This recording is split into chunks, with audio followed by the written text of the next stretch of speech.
Hey everybody, good morning. There is a lot of breaking news that I want to talk about. So, unsurprisingly, Jeff Flake flaked out and decided that he was going to cast a deciding vote on whether to advance Kavanaugh. So, what's going on here is, of course, Kavanaugh has to get through the Senate Judiciary Committee, right? And so he needs a majority of votes. So this is for like a positive recommendation of sending Kavanaugh to the Senate floor. So this positive recommendation, of course, I don't know how much of an impact that has, but certainly he's going to end up going towards or to the Senate floor for a confirmation vote over the weekend. So that's what's happening here. So Jeff Flake. Let me give you a little bit of a quote here from Flake. He said, after listening to Blasey Ford and her testimony, quote, "I left the hearing yesterday with as much doubt as certainty," Flake said in a statement of support for Kavanaugh, after indicating Thursday night that he was wrestling with whether to believe the judge or Ford.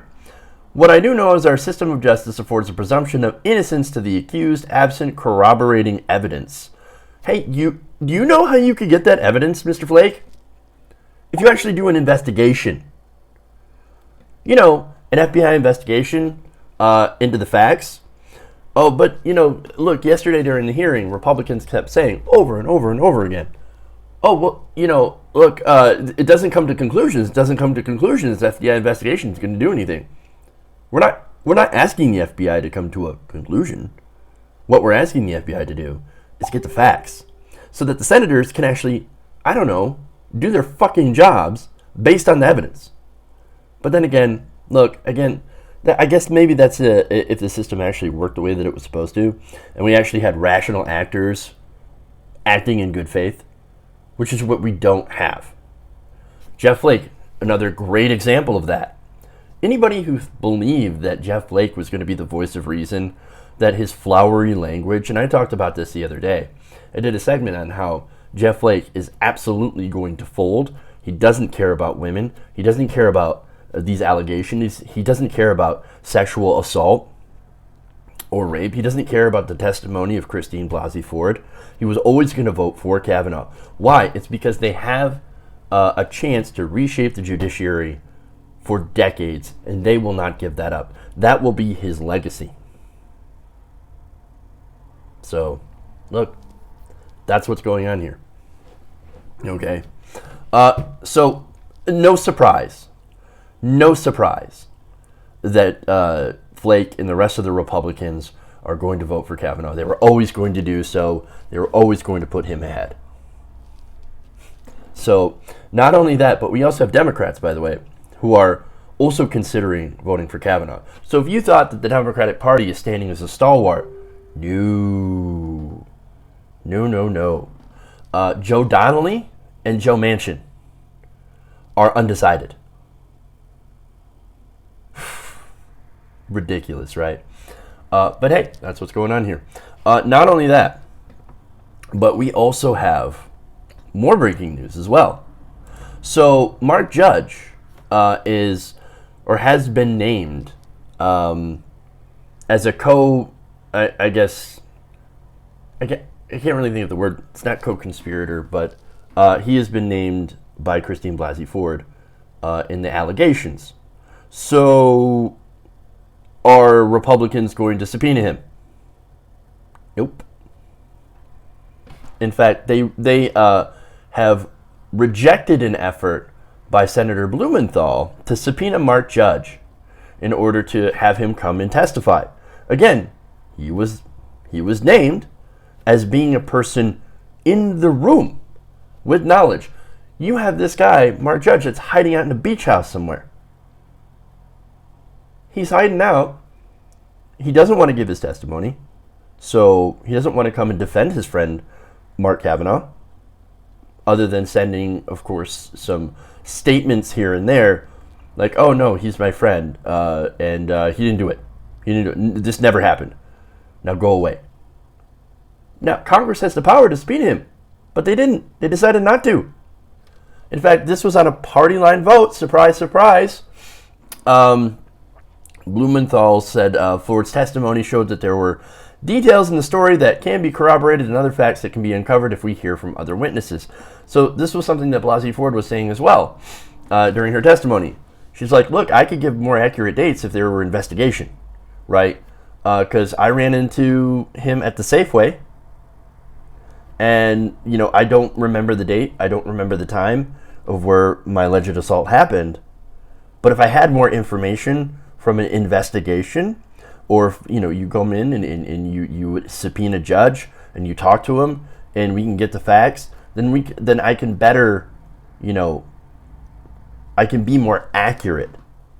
So that everybody knows what's going on, so that everybody knows the facts.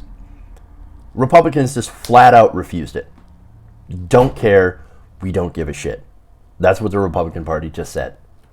Now, Blumenthal said, Judge has never been interviewed by the FBI. He's never been questioned by any member of our committee. He has never submitted a detailed account of what he knows, and so I move that we subpoena Mark Judge. Now, Chuck Grassley, of course, said he read a letter that Judge sent the committee on Thursday. He said, Brett Kavanaugh and I were friends in high school, but we have not spoken directly in several years. I do not recall the events described by Dr. Ford in her testimony before the U.S. Senate Judiciary Committee today. I never saw Brett act in the manner Dr. Ford describes. Look, obviously you guys know I don't believe him, but maybe you do. Okay, well, the best way for him to make a better case is to actually speak in front of the Judiciary Committee, or to be interviewed by the FBI for there to be an investigation. And yet, nobody on the Republican side wants an investigation. Even, like, okay, so I thought one of the main reasons that they didn't want an investigation is because, hey man, look, it's gonna stretch out past the midterms. I mean, you know, you guys are just Democrats. You're playing politics. You want to delay him. You know, kind of like we delayed Merrick Garland, so that we ended up getting a pick of Neil Gorsuch. But that's not the case. Yesterday during the hearings, Republicans are like, the Democrats said, hey, Republicans, don't worry. We're going to do, like, an investigation will take less than a week. So it will not be stretched out past the midterms. And then we can go on business as usual, knowing all the facts. And then we can actually make a good, informed decision on whether to, you know, confirm Kavanaugh or let Republicans take the time to replace him. Republicans said, absolutely not. We're not interested in that. We don't care if it's only going to take a week, or in the case of Clarence Thomas and Anita Hill, 3 days for an FBI investigation. It's basically an enhanced background check to check out these things, these allegations. Republicans said, not interested. We are not interested at all. We don't care. We don't care about these. We are going to ram this nominee through. And it just kind of makes you think, they don't want an investigation. They want to ram this nominee through. Why? Why are you in such a hurry? I mean, look, you know, again, this isn't going to have an impact on the midterms, or at least his, I'm sure politically it absolutely will, but it wouldn't be delayed past the midterms, so why the rush? And in fact, this could actually likely hurt Republicans in the midterms. But see, that's short-term thinking, right? Republicans are thinking long-term. And long-term, they see the opportunity to shape the judiciary for the next 20, 30, 40 years. However long Kavanaugh is on the court. That right there is a bigger victory. Republicans, again, you got to hand it to them. They do play the long game, and they're incredibly effective at playing the long game. And that's all they're concerned about. Hey, man, we have a chance to really stick it to the libs for decades. And not only that, but to serve our donors for decades. Because, look, we're focused so much on the sexual allegations, which, of course, are horrible and disastrous. But let's not forget that Kavanaugh has also made a ton of disastrous decisions, especially ones that are incredibly pro-corporate. That's the reason that they want Kavanaugh so bad. He is pro-corporate, and the reason that Donald Trump wants him so bad is because, well, hey, look, he would give a lot of power to the executive branch, basically making Donald Trump above the law. Hey man, you can't go and punish a president, a sitting president, which is ironic considering his positions on that he took on Bill Clinton. And there's a lot of hypocrisy when it comes to Kavanaugh and Bill Clinton. So, nonetheless, that's the reason that they want to shove him through. That's the reason Jeff Flake is voting for him. All the Republicans are going to vote for him. And that's why they're also targeting these red state Democrats so aggressively. So that's what's going on here. And I believe, and I hope that I'm wrong, but I'm starting to feel like I'm not. Look, I think he's going to get confirmed. I think he's obviously going to get voted through the committee this weekend. They're probably going to hold a vote, or sometime early next week, and you're going to have all the Republicans that are going to vote in favor. I know some people are like, but what about Lisa Murkowski? What about Suzanne Collins?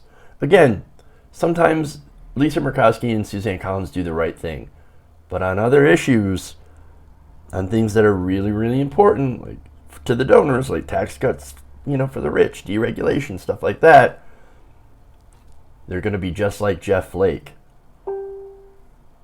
I don't know. Again, maybe I'm wrong. I hope I'm wrong. But I just don't see any situation where Republicans are not going to vote to confirm Judge Kavanaugh. So that, I don't know. Take that as you will. But obviously I'm going to talk about this stuff more in depth on the show later today. So remember to tune in at 3 p.m. Eastern. So again, we'll see you guys later. All right, thanks.